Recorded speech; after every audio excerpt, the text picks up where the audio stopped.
ओम शांति। आज 8 मार्च 2023 बाबा की मुरली रिवाइज करेंगे। आज की मुरली का सार है, मीठे बच्चे, सबको सुख देने वाला भोला व्यापारी एक बाप है। वही तुम्हारी सब पुरानी चीज़ें लेकर नई देते हैं, उनकी ही पूजा होती है। आज की मुरली में बाबा ने बताया कि सर्व का सद्गति दाता, सबको देने वाला, सबको सुख देने वाला। बाबा ने कहा कि एक ही भोलानाथ बाप है जो सबकी सद्गति करता है। आज की मुरली में प्रश्न है, तुम्हारी गॉडली मिशनरी का कर्तव्य क्या है? तुम्हें कौन सी सेवा करनी है? तो बाबा ने बताया कि तुम्हारा कर्तव्य है सभी का कल्याण करना, सबको तमो प्रधान से सतो प्रधान बनाने के लिए बाबा ने कहा तुम्हें संदेश देना है और सबको बोलो कि स्वर्ग स्थापन करने वाला बाप आया है, तुम उनको याद करो तो तुम्हारा कल्याण हो जाएगा। बाबा ने कहा तुम्हें सबको लक्ष्य देना है कि तुम शिव बाबा को याद करो तो तुम पावन बनकर नई दुनिया में जाएंगे। फिर बाबा ने कहा कि जो देवताओं को मानने वाले होंगे, तुम्हारे कुल के होंगे, वो ज़रूर इन बातों को धारण करेंगे और बाबा का ज्ञान उठाएंगे। आगे बाबा ने लक्ष्मी नारायण के ऊपर बताया कि लक्ष्मी नारायण नई दुनिया के मालिक हैं, वे सुख धाम के मालिक थे, उनकी पूजा होती है। तो बाबा कहते कि महिमा उनकी है। तो बाबा ने कहा कि वो नई दुनिया के मालिक थे तो उनको ऐसा किसने बनाया? बाबा कहते विचार सागर मंथन चलना चाहिए। बाबा ने कहा कि ज़रूर उन्होंने पिछले जन्म में कोई ऐसा कर्म किया होगा जिसका फल उनको सतयुग की दुनिया में जाने का मौका मिला। तो बाबा ने कहा कि उन्हें समझाओ कि परम पिता परमात्मा आकर उनकी प्रारब्ध बनाते हैं, उनको ये वर्षा देते हैं, तब वो सतयुग की दुनिया के मालिक बनते हैं। आगे बाबा ने बताया कि प्रारब्ध देने वाला तो शिव बाबा है, लक्ष्मी नारायण की महिमा नहीं है। महिमा सारी एक परम पिता परमात्मा की है, क्योंकि लक्ष्मी नारायण को लक्ष्मी नारायण जैसा बनाने वाला भी परमात्मा है। आगे जन्म में वो ब्रह्मा सरस्वती थे जिन्होंने पुरुषार्थ करके यह पद पाया है।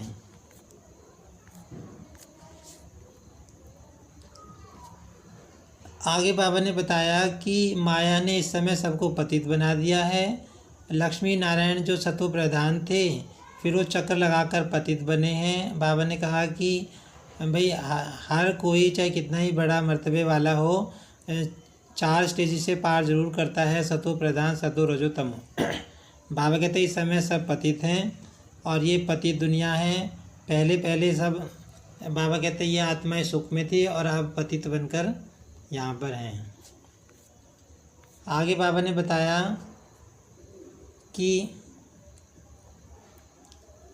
बाबा ने समझाया कि अगर परमात्मा भी पतित बन जाए, भाई परम पिता परमात्मा जो है पवित्रता का सागर है, सबसे ऊंचते ऊंच वही है। तो बाबा ने कहा कि अगर बाई चांस पवित्र परमात्मा भी अगर पतित बन जाए, तमो प्रधान बन जाए, तो फिर उनको पावन कौन बनाए? फिर तो जो उनको पावन बनाएगा उसकी बलिहारी हो जाएगी, फिर तो शिव बाबा की महिमा नहीं रहेगी। तो बाबा ने कहा कि ऐसा नहीं है। बाबा ने कहा कि ये विचार सागर मंथन की बातें हैं, सबसे ऊंची महिमा एक परमात्मा की है।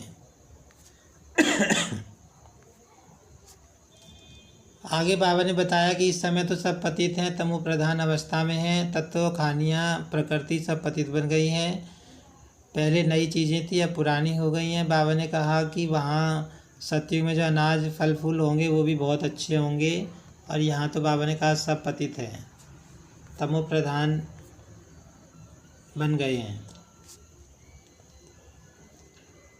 अब बाबा ने कहा कि जो आत्मा सतयुग में पावन थी, सुखी थी, तो वही आकर अब पतित बनी है, दुखी बनी है। तो वही आत्मा कहती है कि हम शिव बाबा को याद करेंगे, परमात्मा को याद करेंगे, क्योंकि परमात्मा को सतयुग में तो कोई याद नहीं करता, लेकिन आत्मा इस समय जब दुखी होती है, माया रावण दुख देता है, जब आत्मा दुखी होती है तो परमात्मा को याद करती है। तो बाबा ने बताया कि जो मनुष्य हैं वो परमात्मा की बायोग्राफी को नहीं जानते, परमात्मा कौन है नहीं जानते। बाबा ने कहा और ना बाबा ने कहा कि वे ये जानते हैं कि रावण का राज्य कब से शुरू हुआ और ये पार्टीशन आदि कब से चला आ रहा है। फिर आगे बाबा ने बताया कि जो दुनिया में लड़ाई लड़ते हैं युद्ध में, तो बाबा ने कहा कि कहते हैं कि तुम लड़ाई में मरोगे तो स्वर्ग में जाओगे। तो बाबा ने कहा कि वो तो ऐसे तो स्वर्ग में नहीं जाने वाले। बाबा ने कहा तुम उन लड़ाई वालों को भी समझाओ, उनका भी उद्धार करो और उनको कहो कि जो तुम परमात्मा को याद करके जो परमात्मा माया से युद्ध सिखा रहे हैं उसमें अगर तुम जीतोगे तो तुम ज़रूर नई दुनिया में जाओगे, स्वर्ग के मालिक बनोगे। बाकी बाबा ने कहा इस लड़ाई में मरने से कोई भी स्वर्ग में नहीं जा सकता। आगे बाबा ने समझाया कि एक दिन ऐसा आएगा जब गवर्नमेंट भी तुमको कहेगी कि तुम सबको नॉलेज दो। बाबा ने कहा तुम्हारी गॉडली मिशनरी है, तुम्हारा काम ही है बहुतों का कल्याण करना, तुम्हें सबको बाप का परिचय देना है, सबको एक खुशखबरी सुनानी है कि स्वर्ग को स्थापन करने वाला बाप आ चुका है, तुम उनको याद करो तो तुम्हारा कल्याण हो जाएगा और तुम स्वर्ग में चले जाएंगे। बाबा ने कहा सबको ये मैसेज तुम्हें देना है। आगे बाबा ने बताया कि सबका सदगति दाता एक परमपिता परमात्मा है। तो बाबा ने कहा ये बात तुम्हें सबको अच्छी तरह से समझानी है, अच्छी रीति समझानी है, तो बहुतों का कल्याण हो जाएगा।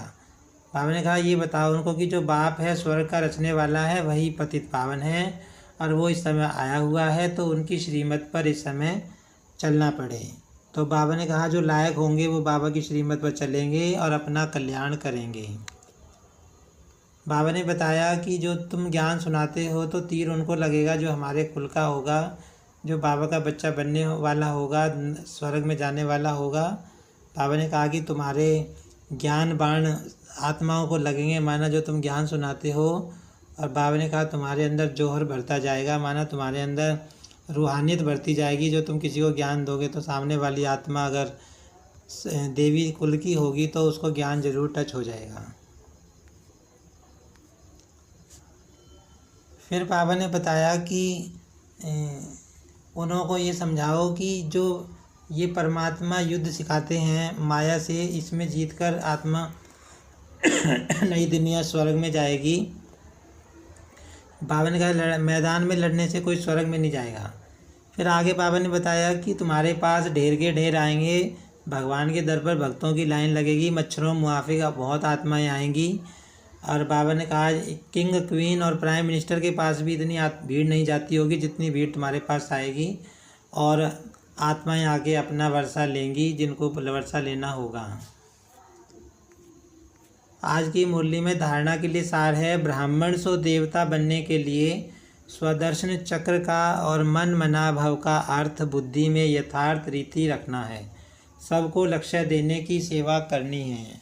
आज बाबा ने यही बताया कि सबको तुम्हें लक्ष्य देना है कि परमात्मा आया हुआ है और तुम उसको याद कर लो और तुम स्वर्ग में चले जाओगे।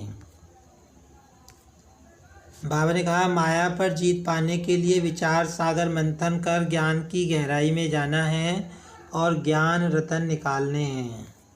आज की मुरली में वरदान है, पवित्रता की स्टेज द्वारा अविनाशी ईश्वरीय मस्ती का अनुभव करने वाले होली हंस भव।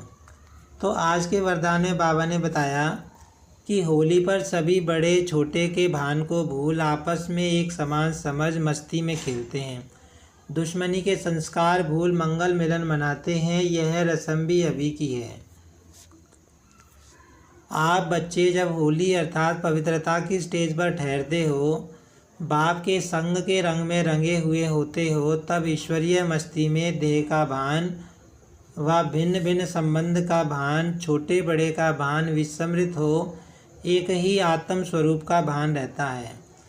बाबा बता रहे हैं कि जैसे इसका होली पर क्या होता है कि सब छोटे बड़े का भेद भूल जाते हैं, दुश्मनी भूल जाते हैं, आपस में रंग लगाते हैं, मिल जाते हैं मतलब। तो बाबा कहते हैं फ़र्क भूल जाते हैं। तो बाबा कहते हैं ये रस्म इस समय संगम युग की है। संगम युग पे क्या होता है, बाबा कहते हैं कि तुम सब पवित्रता के व्रत को धारण करते हो और देह के भान को तुम भूल जाते हो, जिससे बाबा कहते हैं तुम सब आत्मिक स्वरूप में स्थित होकर एक दूसरे का जो देह के आधार पर भेदभाव हैं वो सब भूल जाते हो और एक बाप के एक बन जाते हो, एक बाप से प्राप्ति करने वाले बन जाते हो। तो बाबा ने कहा ऐसी आत्मा होली हंस होती हैं, उन्हें होली हंस स्थिति कहा जाता है और इसी का यादगार बाबा ने कहा होली उत्सव के रूप में मनाया जाता है। आज की मुरली में स्लोगन है, जिनके जीवन में शीतलता है वे दूसरों के जलते हुए चित्त पर विजय प्राप्त कर सकते हैं। माना दूसरों को सुख दे सकते हैं, दूसरों को शांति दे सकते हैं। ओम शांति।